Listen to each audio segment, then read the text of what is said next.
Welcome back to another take on personal leadership for the real world. I'm here with Tim Marsh, myself, Nick Phillips, as we are always every week. We've kind of gone on a bit of a run with this topic and how to apply it, but for those that didn't see last week, we're talking about above the line, below the line thinking. Now, a couple of episodes ago, we introduced the topic, the concept. Last week, we talked about how to apply it to ourselves and how we can use it day to day. And this week, we're going to talk about how we can use it and apply it with our teams. So, Tim, what is front of mind for you on this? The first thing that comes to mind is about how simple a principle it is and how powerful it is. And you could call it whatever you want, but it's going back to individuals having a choice about where their mindset and their headspace is effectively. So taking some sense of control and, let's say, responsibility about where they want it to be.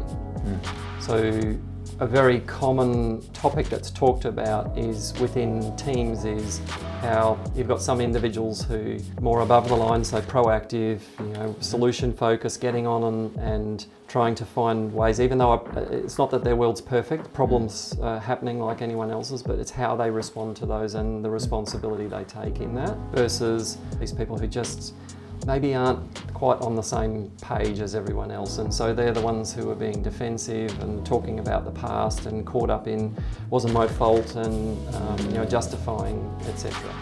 So it's a simple concept, but it's not that there's this wand that you just wave and you overlay it with this and all of a sudden everything's solved.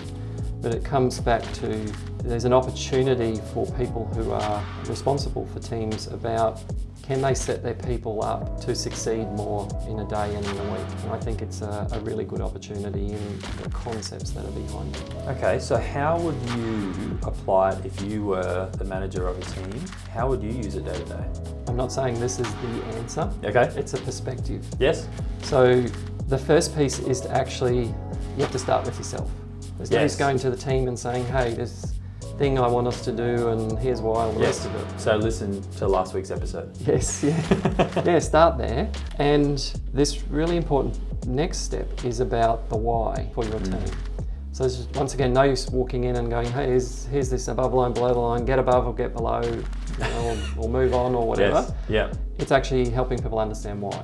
And if you come back to there's some really good research and a number of organisations that I've been exposed to over time, if you put it in context of the things that I've seen and heard. So if you're above the line, you're more likely to have better relationships, better finance, better health, and be happier in general. And the one that really caught my attention is you're likely to live longer. Gee, well, we all want that, right? Gee. So there's the first piece on that, and obviously the below the line is the opposite of that. But the really interesting stat that I heard was that 85% of serious injuries and deaths occurring in the workplace are attributed to people who are in that bottom percentile of below the line. Wow, so there's a whole safety piece there, yeah. Yeah, and if you think about it, one's about, below the line's got that luck and it's someone else's responsibility and all the rest of it. No wonder that there's, that's where that statistic would be associated with. But if you said to someone, would you like to live longer and would you like to be happier, or would you prefer to be injured or killed? Yeah. I know which one I'd want for my team, let alone as an individual. Absolutely. So however you start the message is, ultimately it's got to come back to a genuine care and responsibility for the individuals in your team, not, as I said, here's this line and move kind of thing. So I think there's a key in the message. There's also the other important part is, it's really important that, yes, some people live more below the line than others. And that's for whatever reason, and quite often those reasons are actually, they're not evident. So someone may have had a trauma in their previous time in their life, or have been, there's certain behaviours that have been perpetuated that means that they're there. They're not bad people because they're below the line. So I think that's a really important component of it too. So as much as it might be frustrating that John or Jenny or whoever aren't solution focused and blame everyone else, they're not bad people. And I think those components are important before you take the steps with your team. So the introduction to the team team is you're enabling people to make more informed choices so that they benefit, the people around them benefit, and the business benefits. It's not that the business is telling them they have to be in this space, or you as the leader telling them that they have to be in that space. So you're enabling it to be more interpreted as a choice rather than a compliance factor. Because I think if that steps in there, then you can start to do all sorts of wonderful things that I've seen where it becomes acceptable that someone actually admits that they're below the line. Yes. Rather than they're fearing that if I say that, I'm going to be an outlier or a problem person. Yeah, so stepping back, the really important part is how you introduce this and the setup of that. Yes. And another important part was that point right at the end there, and it was going to be a question I had around how to get your team comfortable enough to be telling the truth.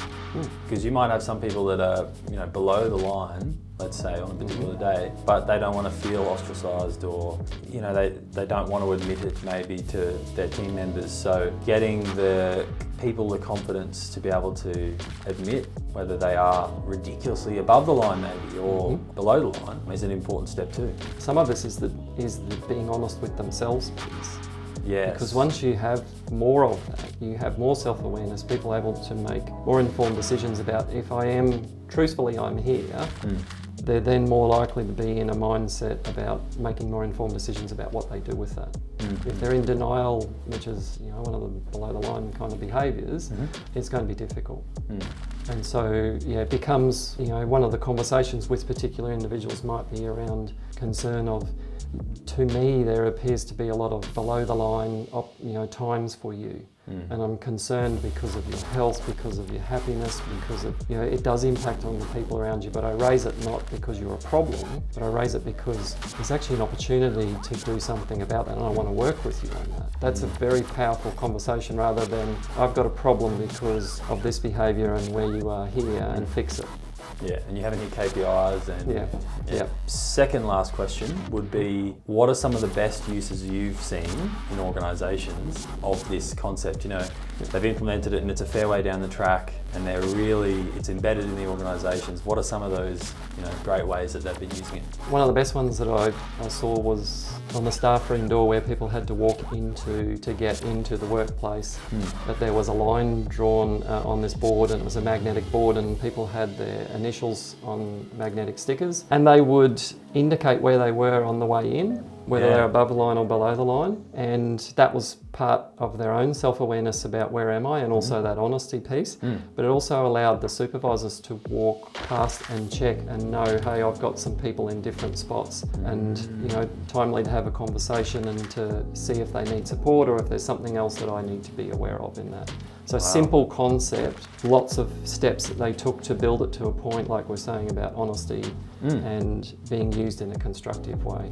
Wow, it's almost like, because thinking about, apart from conversations that managers would be having with their staff, when else are they getting a real idea of where each team member's heads are at and where they're at as a collective? I mean, the only other time I can think is in an engagement survey, or like I said, they're having a conversation. Maybe they have one weekly meeting with one of their team members. But what you're saying there is they're getting that on the daily. Yes. That's powerful stuff. I imagine you could read people's minds a bit more. Yeah, well, that's true, Tim. I'm not all like you, but...